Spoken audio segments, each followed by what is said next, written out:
The officials are ready. The players are ready. Skypark Podcast.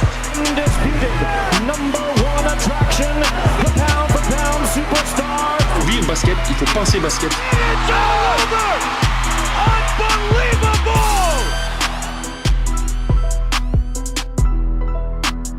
On va passer maintenant à notre invité qui est du Taillan, qui est la coach du Taillan. Quand j'ai vu les traits de cette intersaison, je me suis tout de suite dit que c'était la coach la plus heureuse du monde. Et je vais lui dire, c'est Nelly Montenol. Allô, Nelly. Oui. Ça va, c'est Ablaye. Salut. Tu vas bien? Ça va et toi? Ça va, nickel. Je suis avec Pat Villemur. Oui. Bonsoir. Que t'as peut-être déjà croisé parce qu'il coach les minimes U15, je crois, c'est ça, Pat? Alors, pour resituer, je coachais les minimes de Blanquefort la saison dernière, donc on s'est croisés 2 fois. D'accord, ok. Voilà. Très bien. J'étais au match ce week-end. Ah oui, d'accord, oui, ça y est, je remets le visage. Ça y est, c'est bon. Voilà, j'étais au Ça y match est. ce week-end, je suis venu voir ça. Ouais. Alors Nelly, merci beaucoup d'avoir accepté l'invitation donc pour cette 3e édition du Skypark Podcast.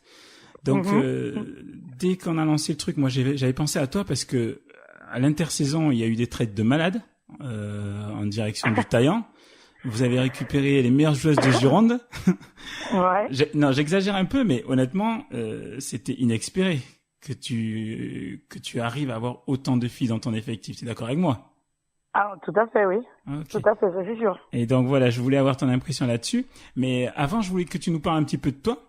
Parce que je sais pas depuis quand tu es sur Bordeaux, je sais pas grand-chose sur toi. Et puis, ça serait bien effectivement que ceux qui vont nous écouter aussi apprennent un petit peu de toi. Est-ce que tu peux nous dire déjà, parce que tu as été joueuse, Oui. est-ce que tu peux nous dire déjà comment tu t'es mis au basket, comment tout a commencé pour toi?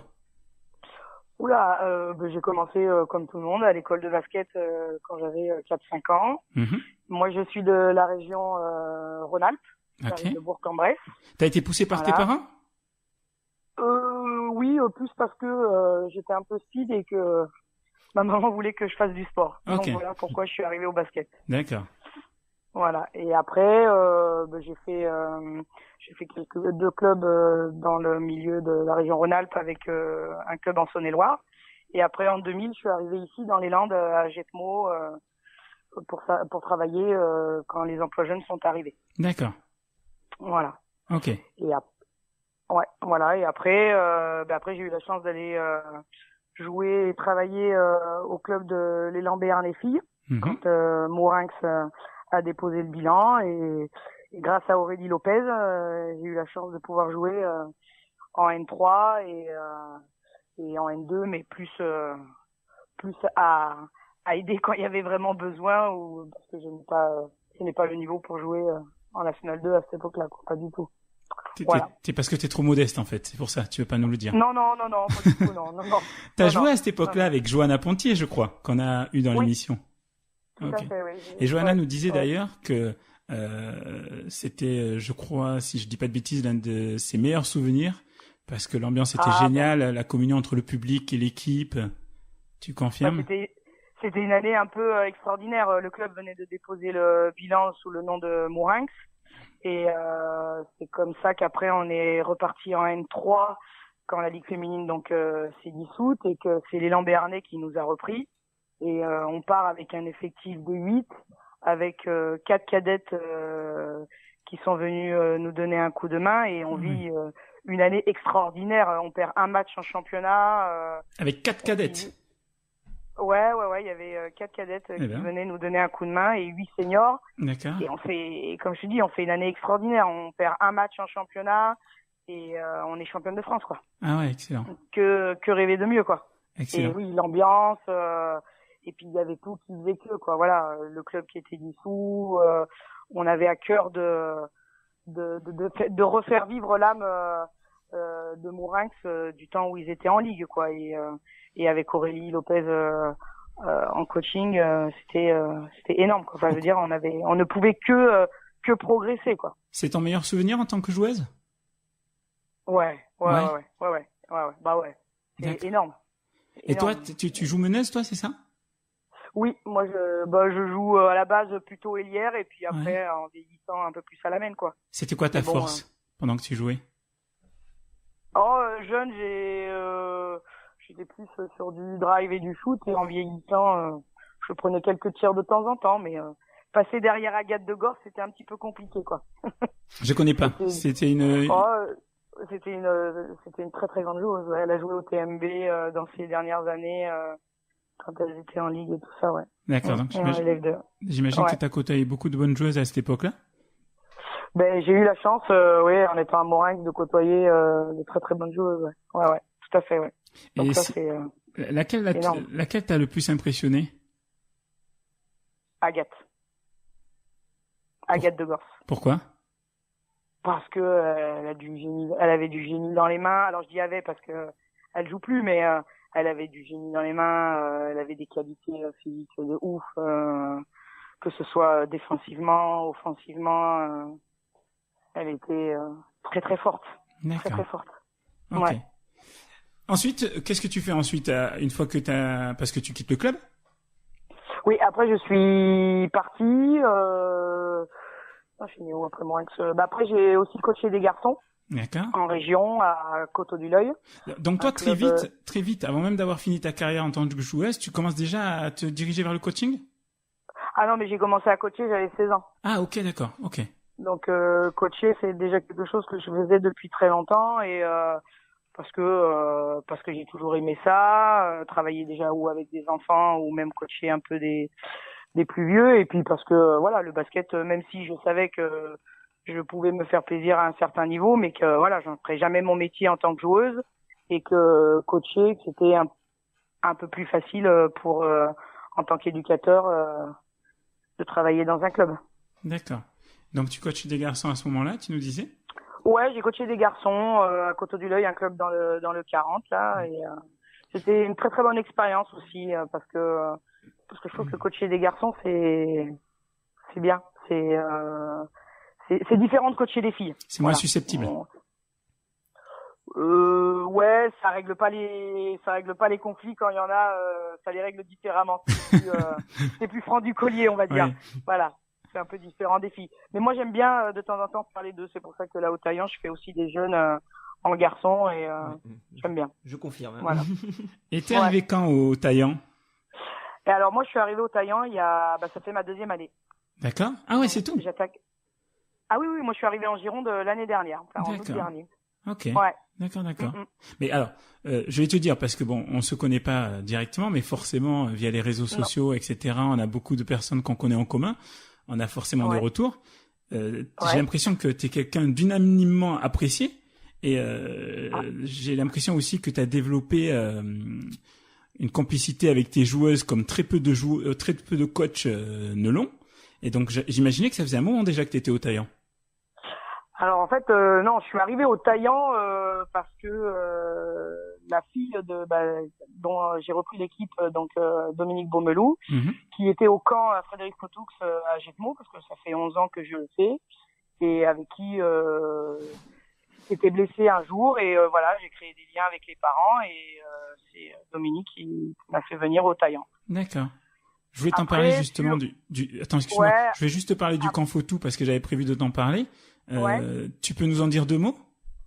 Eh ben, c'est donc Fred Fotou et Olivier Coustal qui ont ouvert ce camp il y a maintenant, alors moi ça fait 11-12 ans, voilà, sur Agetmo, où les enfants ils arrivent à lier le plaisir de faire du basket très intensif, parce qu'il y a beaucoup de coachs qui viennent et qui sont diplômés, et qui soient anciens joueurs ou encore joueurs ou quoi que ce soit, et on leur fait aussi découvrir d'autres activités. Ils font pas que du basket, quoi. Donc je pense que c'est pour ça que les gamins ils apprécient, et puis après à Jetmo il y a un cadre idyllique, quoi. C'est-à-dire, ils ont tout à portée de main, quoi. Donc c'est pour ça que comment il marche super bien ce camp. Ah oui. Au niveau capacité, je crois qu'il est numéro 1 en France, hein, si je me trompe pas, depuis déjà 1 ou 2 ans, ou voire plus. Je ne voudrais pas dire de bêtises là-dessus, mais oui, puis c'est une âme, quoi. Quand on dit que le FFBC c'est une famille, quoi. Enfin, je veux dire, pour y être depuis des années, c'est vraiment voilà. Puis Frédéric Fotoux, il vient régulièrement. Donc avant, c'est même lui qui faisait les séances de tir et tout. Donc ouais. Il y a vraiment j'ai pas mal de une connaissances. âme qui se dégage. J'ai pas mal de connaissances au niveau du coaching qui m'ont même demandé de relayer des choses sur ma page basket, qui marche d'ailleurs pas trop mal. Et c'est vrai que j'avais reçu le même message là sur notamment le premier jour là, ce que vous aviez fait avec tous les gamins, qui était quand même assez exceptionnel, que Julia avait mis en place. Ah ouais, c'était assez exceptionnel. Ce qu'elle a fait. Ça, c'est quoi? C'est la forme humaine là qui shoot ça, voilà, avec c'est ça. D'accord. Ouais, c'est le sky shoot, ouais. Okay. C'est elle qui a eu cette idée-là et elle me l'avait raconté. Et elle est bien au point.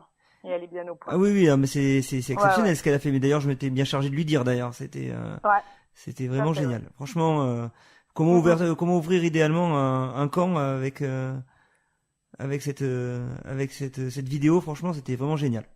Ah oui, tout à fait. C'était du boulot, mais elle y est bien, elle a fait, il fallait bien y arriver. Un travail assez colossal, c'est clair.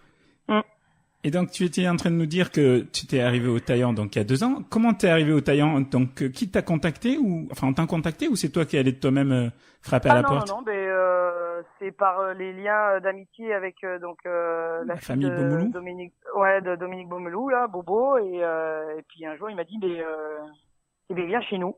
Et voilà, et moi j'avais plus de boulot au niveau dans le 40 et dans le 64, donc j'ai dit allez, tentons l'expérience en Gironde. T'avais arrêté ta carrière de joueuse à ce moment-là? J'avais déjà arrêté depuis 2 ans et j'ai voulu remettre ça l'année dernière, et il m'est arrivé ce qui arrive à tout joueur, je me suis pété les ligaments croisés. Ah merci. OK. Voilà. Donc l'an dernier t'as repris avec l'équipe 1? Ouais, non, avec l'équipe 2. D'accord, avec l'équipe 2. J'ai repris avec l'équipe 2, ouais. OK. Ouais. Et là maintenant c'est terminé? C'est la retraite ou c'est la retraite parce forcée. Que mon corps me le dit, mais sinon ma tête me dirait de reprendre, oui, mais bon. Tu t'es fait opérer? Il faut faire des choix. Comment? Tu t'es fait opérer? Oui, je me suis fait opérer, oui. Donc tu vas revenir? Non. Non, parce que j'ai repris à l'arbitrage, donc je vais pas pouvoir tout faire. OK, d'accord. Alors, donc on en arrive à ton équipe actuelle, et puis à cette intersaison magique où tu récupères, je crois, 4 ou 5 filles qui viennent de National 3. Alors on récupère 4 filles des JSA et 3 filles à côté qui sont non mutées. OK. Est-ce que tu peux nous citer rapidement les filles que vous arrivez à avoir?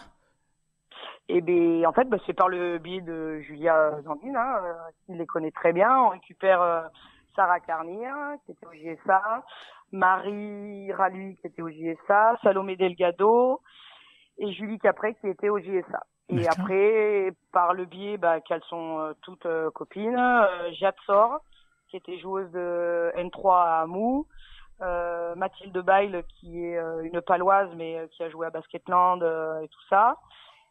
Et la dernière, Anaïs Nana, qui est une fille de Bretagne, si je ne me trompe pas, qui est venue faire ses études ici et voilà, qui a trouvé, comme les autres, on les a bien accueillis et on a fait en sorte que tout se passe bien, et pour l'instant tout se passe bien. Alors pour les non mutés, pas de souci, mais pour les 4 mutés, si je ne me trompe pas, tu as droit à 3 mutés sur la feuille. Oui, tout à fait. Comment tu le gères ça? On le gère sur différentes situations, parce qu'il s'avère que Julie Capré est en 6e année de médecine, donc elle a des obligations au niveau de ses stages et tout ça, donc il y a des week-ends où elle n'est pas là, ou des fois elle est même pas là de la semaine, parce que 6e année de médecine, je pense qu'il faut arriver à le gérer, et c'est une bosseuse, donc et puis c'est sa dernière année. Et après, Marie Ralui est infirmière, donc il y a des moments où elle est pas là non plus. Donc la rotation elle se fait presque naturellement en fait. Ouais, pour l'instant j'avoue que les situations se gèrent assez facilement, parce que j'ai pas eu, j'ai envie de dire, de choix à faire, parce que leur métier ou leurs études ont fait que, donc pour l'instant tout se goupille bien, quoi. Et après si des choix doivent être arrivés à faire, on les fera en fonction de leurs prestations aux entraînements et l'envie qu'elles en donnent, et pour l'instant d'accord. Donc en fait, j'ai rien à reprocher, quoi, sur ces 14 joueuses, quoi. Quand la situation se présentera, en tout cas, ça sera vraiment au mérite et puis à la performance, quoi. Il y aura pas un roulement. D'accord. Non, pour l'instant, il s'avère que c'est comme ça. Après, voilà, il y a, comme on l'a dit, il y a des postes primordiaux où on peut pas bouger. Sarah, c'est un poste 5, j'en ai besoin, et inévitable, quoi. Il y a la mène aussi, et voilà. Après, pour l'instant, ça s'est fait naturellement par leurs études ou par leur boulot. D'accord. L'an dernier, vous avez quand même été, vous avez gagné la Coupe 33. Tout à fait.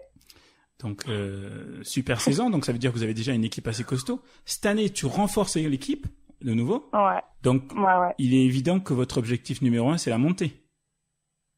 Si tu me dis le contraire, c'est que tu me fais du guirou là. Non, je m'avancerai pas. Je dis simplement que on prend les matchs les uns après les autres. Donc tu me fais du guirou là. Non, je vais pas faire du guirou, mais quelque part, tu sais que vous avez les moyens de monter en tout cas. On va pas se leurrer. On sait qu'on a l'équipe pour. On sait que sur les secteurs de tous les postes, on a une très belle équipe. Maintenant, voilà, c'est que il y a 4 mutés. Il faut faire les rotations. Il faut que on peut arriver à un week-end où je vais en avoir peut-être aucune parce que le biais du boulot fera que. Alors attention, je dis pas que les autres filles n'ont pas du tout le niveau, loin de là, parce que quand je dis qu'on a 14 filles, j'ai 14 joueuses, c'est pas comme dans certaines équipes où on a un effectif de 7-8 et après on sait très bien que des fois 9-10 sont un peu plus faibles ou pas, mais là j'ai vraiment réellement 14 joueuses qui sont susceptibles de jouer et d'apporter par leur biais de leur qualité. Maintenant, c'est sûr qu'on va pas se leurrer si l'opportunité de monter il s'offre comme ça fait pour l'instant. Oui, c'est sûr qu'on va monter en N3. Je le souhaite pour elles parce que elles s'en donnent les moyens. Mais maintenant, il faut aborder les matchs les uns après les autres parce qu'il y a des endroits, il faut y aller. Il y a des matchs dans les Landes, je peux vous dire qu'il va falloir y aller. Même si elles sont en bas de tableau ou au milieu de tableau parce que aller jouer dans les Landes, c'est pas aller jouer simplement. On n'y va jamais, même à -20, aller jouer dans les Landes, c'est jamais gagné. Surtout l'hiver, quand il va faire -15 dans la salle. Ouais, non. Et puis c'est des salles, c'est du public, c'est du chaudron. Il y a la route. Il suffit que la semaine était un peu compliquée. Il faut arriver à gérer tout ça. Voilà. Et l'an dernier, vous avez perdu quand même une joueuse emblématique du club, Justine Lano. Ouais. Qu'est-ce que tu peux nous dire par rapport Et elle était très impliquée en plus dans tout ce qui est organisation. Tout à fait. Tout à fait. Elle était en service civique au sein du club. Elle était capitaine de l'équipe. Elle était et elle est toujours. Elle est arbitre. Elle avait monté l'école d'arbitrage. C'est une grosse perte parce que pour tout ce qu'elle a mené, que ce soit sur le terrain ou dans la vie du club. Donc oui, il a fallu combler son absence pour cette nouvelle saison qui est arrivée, quoi. Donc non, c'était pas évident parce qu'en plus c'est quelqu'un qui était au club depuis des années, les filles la connaissaient bien, donc c'était quelqu'un d'important. Alors elle est pas morte, hein. Attention, mais voilà, elle a décidé d'aller sur Toulouse. Je lui souhaite de tout réussir ce qu'elle entreprendra là-bas, mais voilà, ça nous a fait un gros passement au cœur, de la laisser partir, même si je comprends tout à fait son choix. Alors moi j'avais une question, quels seront à ton avis les adversaires les plus dangereuses pour la montée, hein. Je pense que peut-être les JSA qui ont débuté aussi avec 3 victoires et 0 défaites. Ben voilà, les JSA qui ont gagné ce week-end face à Coteau du L'Oeil, ou qui est aussi, je pense, pour moi là pour l'instant les deux grosses équipes, je pense que c'est Coteau du L'Oeil et les JSA, parce qu'en plus les JSA ça risque d'être un gros derby, on va dire, voilà, avec le fait que ces 4 joueuses sont venues chez nous cette année. Ça va être JSA contre JSA en fait. Non, je charrie. Ça sera JSA contre le Taillant. Mais après, il y a des équipes, il va falloir se méfier parce que le Bec fait toujours des très belles saisons. Elles finissent toujours dans les 4-5 premières. Donc, il y a des matchs pièges. Surtout, il faut pas aller et croire que tout va être gagné facilement. T'es pas surprise d'ailleurs par le fait que les JSA aient fait une entame si bonne alors que... Mais au vu de l'intersaison, c'était compliqué. Moi, je suis allé les voir jouer l'année dernière. Je suis allé les voir jouer 2 fois, une fois en match amical contre le Stade Nantois. Et après, je saurais plus le nom. C'est une équipe qui a fait les playoffs et il leur manquait pas grand-chose. C'était une équipe, je pense, qui est descendue certes, mais qui n'a pas manqué parce que je pense qu'à un moment donné, elles ont jamais perdu de gros matchs avec des grosses défaites.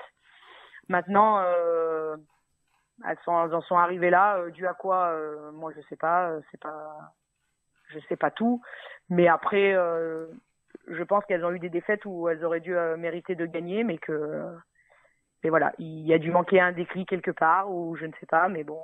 Il y a eu des fins de match qui étaient un peu difficiles. Il y avait des fins de match qui étaient un petit peu difficiles. J'avais vu 2-3 matchs aussi. Ouais. Oui, parce que moi je les ai vus jouer contre une équipe qui était en play-off, qui a joué les play-offs et franchement, elle le craque sur la fin. Voilà. Elle le mérite de gagner, quoi. Mais je pense qu'on peut peut-être évoquer un sous-effectif peut-être avec des matchs où peut-être elles étaient peut-être pas assez nombreuses. Peut-être. Où elles faisaient appel à des joueuses de l'équipe 2, donc c'est vrai que c'est ça peut venir de là. Après, j'en sais pas beaucoup plus, mais ça peut venir de là, effectivement. Ça peut possible. Faudra demander au coach. Je ne sais pas. Je crois pas que ce soit le même coach que l'année dernière. Non. Ils ont changé, oui. C'est pas du tout le même. Nelly, une question qui fâche un petit peu, enfin qui fâche. Peut-être pas très sympathique. Au vu de l'effectif, donc on s'attend vraiment à de grosses perfs. Et j'ai regardé les écarts lors des matchs. Il n'y a pas un énorme écart. Est-ce que tu es satisfaite pour l'instant de l'entame de saison ou est-ce que tu vois qu'il y a quand même encore beaucoup de choses à travailler? 3 matchs, 3 victoires. Je pense pas que je peux être déçu du début de saison. Par contre, ce qu'il faut que tout le monde comprenne, c'est que on a un effectif de 14, mais j'ai 7 nouvelles. Ouais, effectivement. 7 nouvelles. Donc faut reconstruire. Faut reconstruire, il faut que les automatismes se mettent en route, parce que même s'il y en a 4 qui ont joué ensemble, et que certaines, elles ont joué ensemble quand elles étaient à la fac, ou quand elles étaient en 3-3, ou quand elles étaient peut-être ensemble dans des clubs, mais arriver à faire créer une osmose. Équipe, à créer une osmose, voilà, sur 7 anciennes et 7 nouvelles, c'est pas évident, même si pour l'instant les automatismes commencent à arriver, le collectif commence à arriver. Défensivement, c'est bien, c'est très très bien parce que les filles sont intelligentes. Il y en a qui ont joué déjà en National 2, donc elles amènent leur expérience. Et franchement, tout le monde en prend et donc c'est bien parce que les filles elles communiquent énormément entre elles sur le jeu et dans la vie à côté. Donc ça se voit et ça se ressent en 3 matchs. Franchement, il y en a qui pourraient déjà se dire que ça joue ensemble depuis quelques mois, beaucoup plus que quelques mois. Ouais. Moi justement, je vais rebondir justement sur ce que tu disais défensivement. Effectivement, vous prenez que 55 points lors du premier match, 48 contre Mérignac, 52 encore ce week-end. C'est solide quand même défensivement. Oui. Ben, j'ai des filles qui courent, j'ai des filles qui font des efforts, donc on fait ce qu'il faut. C'est la base de ton jeu. Enfin, la défense. Tu axes d'abord sur la défense. Il y a pas à dire, hein. De toute manière, si on vole des ballons et que derrière on les concrétise par les contre-attaques, c'est ce qui nous fera gagner des matchs et ce qui fera perturber les adversaires. Et je pense que sur ce côté-là, on a les qualités et on a les joueuses pour faire ça, pour maintenir cette défense agressive, ouais. Ouais, mais je pense effectivement c'est le point fort de tes équipes, hein, pour avoir joué même les U15-2, hein. Bon, c'est sûr c'est pas du tout le même niveau, on est bien d'accord, mais je pense que c'est aussi intéressant d'en parler parce que tu les coaches aussi depuis 2 ans, parce que et que je pense qu'il y a aussi l'envie aussi de faire progresser ces gamins. D'ailleurs je pense que le match de ce week-end tu devais pas forcément être très satisfaite parce que presque 80 points encaissés. Non, pas du tout, non. Ouais. C'est ce que j'ai cru comprendre. C'est-à-dire qu'il faut jouer quand on joue au basket.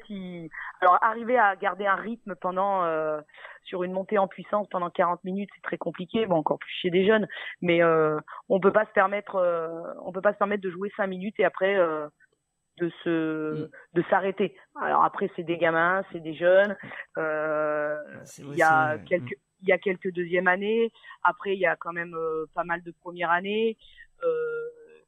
Ils sont là pour apprendre, et ils sont là aussi pour apprendre à jouer ensemble. C'est pareil, il y a des nouveaux quand même, mais je pense qu'ils vont bien se rappeler de la séance de mercredi qu'on va faire, voilà. C'est décevant. C'est décevant parce que je dis pas que Blanquefort mérite pas du tout sa victoire, bien au contraire. Ils sont allés la chercher, ils l'ont eu, ils l'ont mérité. Nous, on leur a tout donné de toute manière.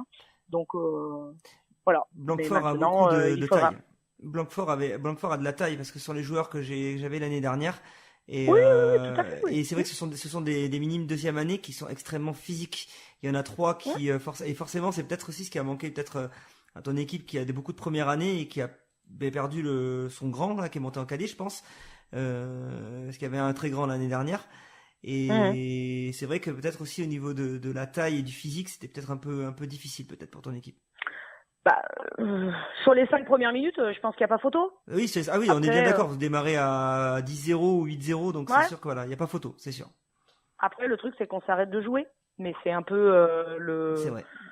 C'est un peu le problème. Et puis derrière, voilà, il manque un peu 2-3 leaders pour dire à un moment donné stopper, mettre la balle sous le bras et puis dire on se calme et on réagit. Mais après, voilà. C'est des minimes, ils viennent là, ils viennent pour s'amuser, ils viennent pour prendre du plaisir. Bon, on va pas ce week-end, voilà, mais on va tout faire pour que la réaction soit bonne. On part. Je les ai eus l'année dernière, on a fait du gros boulot et maintenant il faut qu'ils se remettent parce que l'année dernière c'était pas évident, on partait de très loin. Il y en a, ils avaient pas joué depuis 4 ans, donc il y en a un qui arrivait du rugby, donc après l'apport de quelques minimes, des minimes 1 leur a fait énormément du bien et voilà, bon, on s'incline en demi-finale en division 4, mais voilà, ils ont franchi un palier. Moi, c'est ce qui m'importe, c'est qu'avant tout, quand je coach les minimes, je suis pas entraîneur, je suis un éducateur, parce que mon but prioritaire, c'est qu'ils progressent.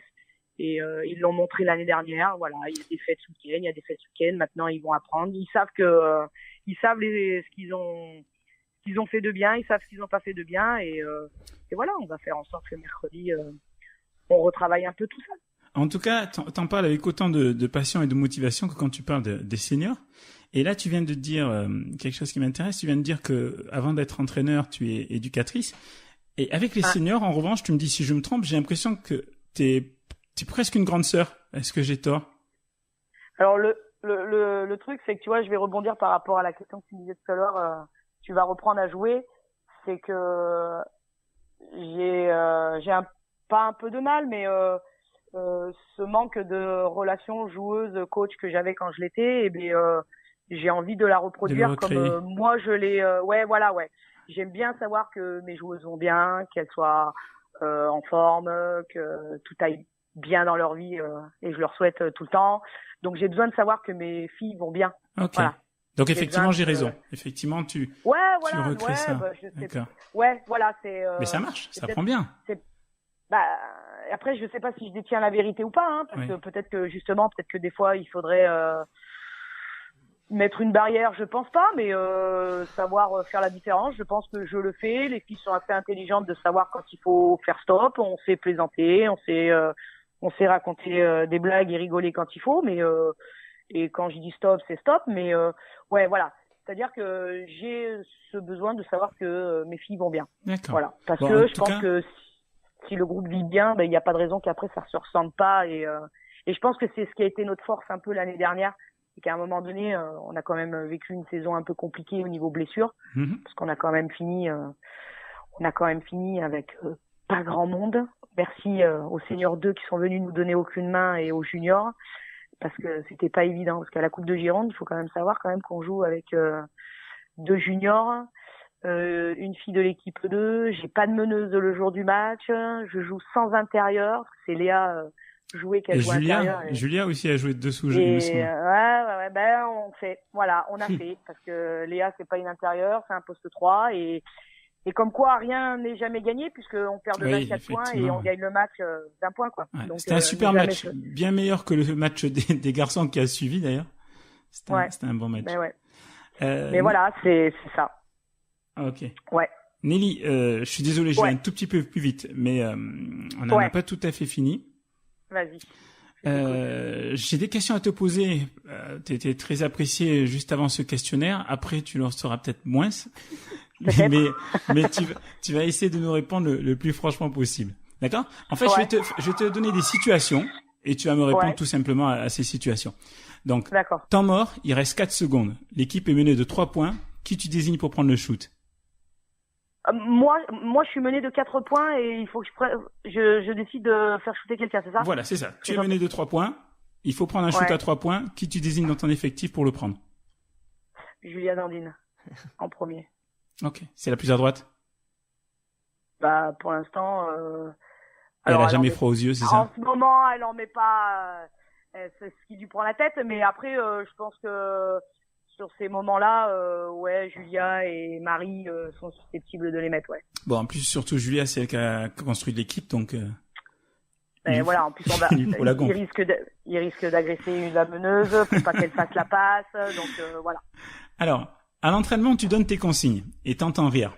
9 fois sur 10, de qui s'agit-il? Et comment tu réagis? À l'entraînement? J'ai ma petite idée, mais j'attends ta réponse. Qui c'est qui fait rire à l'entraînement? Oh, Julia, Léa, c'est pas les dernières. Pour faire les petites blagounettes. Et Emilia Diage aussi, elle est pas mal dans son genre. Et généralement, tu le prends comment? Tu recadres sèchement ou ça va Ça dépend à quel moment on en est au niveau du travail, parce que comme je t'ai dit, je suis quelqu'un qui déconne aussi. Voilà, si c'est un moment où on est en train de travailler du collectif, elles le font pas en général. Respect. Ça va être sur des temps, ça va être sur des temps de pause, ou alors il va y avoir une super belle action, elles vont faire une bonne blague, tu vois, mais après elles savent quand même assez très très vite s'arrêter. D'accord. Ouais. Alors, franchement, ouais. Toujours dans le même match, tente un coup de sifflet, une joueuse qui râlait après l'arbitre a pris une technique. Tu te retournes, quelle joueuse est le plus susceptible d'être concernée? La plus susceptible de prendre une technique, je sais pas, parce que elles ont pas trop le droit de l'ouvrir sur ça, donc c'est compliqué. Personne n'a pris de technique pour l'instant? Ah non, parce que franchement, je l'aurais dit. Moi, s'il y en a une qui doit la prendre, c'est moi, et au pire les capitaines, parce que c'est elles qui sont sur le terrain peut-être à ce moment-là, mais non, parce que. Mais t'en as pas une plus que les autres qui supportent pas l'injustice, qui a tendance à s'emballer un petit peu, non? Elles sont pas. Oh non, elles vont râler parce que voilà, mais c'est une action où elles vont pas être. Mais après non, franchement non. Là, je saurais pas dire. D'accord.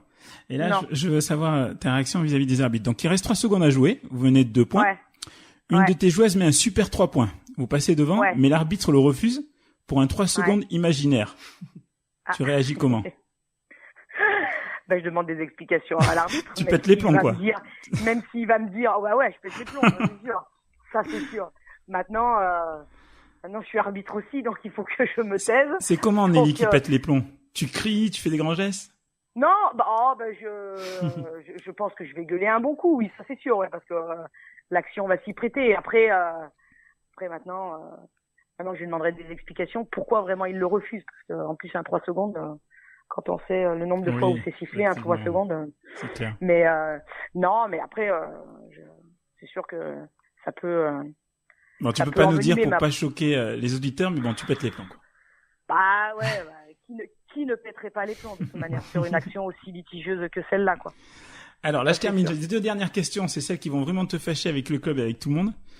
À l'intersaison, c'est fini là, avec le Taillan. Ouais. Tu dois choisir de partir. Enfin, tu dois partir. Et tu dois choisir obligatoirement un club pour continuer à coacher. Tu vas où? Dans la région? Ouf. J'en sais rien. Parce que j'ai jamais. Y a pas un autre club que t'apprécies quand même? Ou t'as peut-être des connexions? Franchement, je connais pas beaucoup. Je vais pas le dire. Je suis encore avec le GPS pour aller me déplacer à des endroits. Donc, désolé. Mais, non, je connais pas assez. Après, j'ai des bons potes qui sont dans des clubs, voilà. Mm-hmm. J'ai 2 potes qui sont à Saint-Delphin. J'en ai qui sont à Bassins. Mais après, de là à dire, d'aller là-bas, non, parce que pour l'instant, mon cœur, il est au Taillan. Et même si demain, à la limite, à la fin de la saison, comme tu dis, ça s'arrête. Je suis plus coach de l'équipe première, mais si le club est prêt à me garder, je coacherai sur des jeunes et voilà quoi. D'accord. Donc pour l'instant, c'est le Taillan en tout cas. Ouais, parce que c'était. Alors tu vois, moi j'arrive des Landes. On sait tous comment sont les clubs landais au niveau familial, cœur et tout ça. Alors je dis pas sur les autres parce que je les connais pas, donc je vais pas m'avancer. Mais franchement, le Taillan a vraiment l'esprit d'un club landais quoi. Ouais, Donc, en tout cas, c'est l'image que ça donne de l'extérieur. Bah, j'y suis vraiment bien. Voilà, franchement, c'est ça bosse, ça que ce soit dans le milieu de l'animation ou dans le milieu des équipes. Donc franchement, ouais, j'ai vraiment trouvé pour l'instant, voilà, je dirais que ma 2e année, mais j'ai vraiment trouvé un club landais, on va dire, en Gironde. D'accord. Bon, la question qui suit découlée de ta réponse. Bon, on imagine que tu as choisi un club et tu as la possibilité d'emmener une joueuse et tu dois emmener une guerrière avec toi. T'emmènes qui avec toi? Tu vas te faire des ennemis à un moment donné, tu dois. Non, je peux pas répondre à ça, non, c'est pas possible. T'emmènes tout le monde. J'emmène tout le monde. Okay. Non, j'emmène tout le monde. Non, c'est dur de répondre à ça. Non. C'est dur de répondre à ça. C'est pas dur. possible. Je t'accorde le joker, Voilà. J'emmène l'équipe, j'emmène les 10, les 14.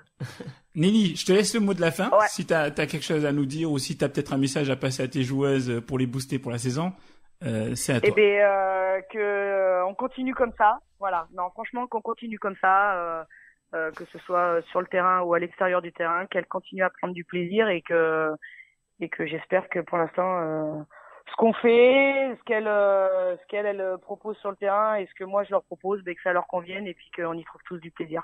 Okay. Voilà. Ok, mais parfait. Et vive le Taillan. Voilà. Bon, en tout cas, Nelly, on te remercie beaucoup d'avoir répondu, d'avoir pris le temps merci. déjà et puis de nous avoir répondu avec franchise. Merci à vous. C'était cool. Merci. Bonne Merci à vous, saison à c'est toi. très sympa. Ciao, ciao. Merci, bonne soirée. Merci, bonne soirée aussi. Au revoir. Au revoir. Merci. Nelly Montonol, coach du Taillan. Bon, sympa, Nelly, sympa. Elle a pas voulu choisir de guerrière. Elle voulait pas se faire d'ennemis. Je pense, voilà, pour l'avoir vu avec les minimes, c'est quelqu'un qui a un très fort caractère, mais avec une vision du coaching qui est très appréciable. Personnellement, c'est comme ça que je vois les choses, et c'est très enrichissant de discuter avec une personne comme ça, qui a quand même pas mal de choses intéressantes à raconter sur son vécu et son vécu en tant que joueuse et en tant que coach. Et je pense que le Taillan, avec une coach comme elle, peut effectivement aller chercher la montée, je dirais pas sans aucun souci, mais peut aller chercher la montée. Je pense aussi. Je pense qu'elles ont vraiment une grosse équipe. Mais c'est vrai qu'elle a raison, il peut se passer plein de choses dans une saison, donc on va pas leur porter la poisse. On leur souhaite le meilleur. Tout à fait.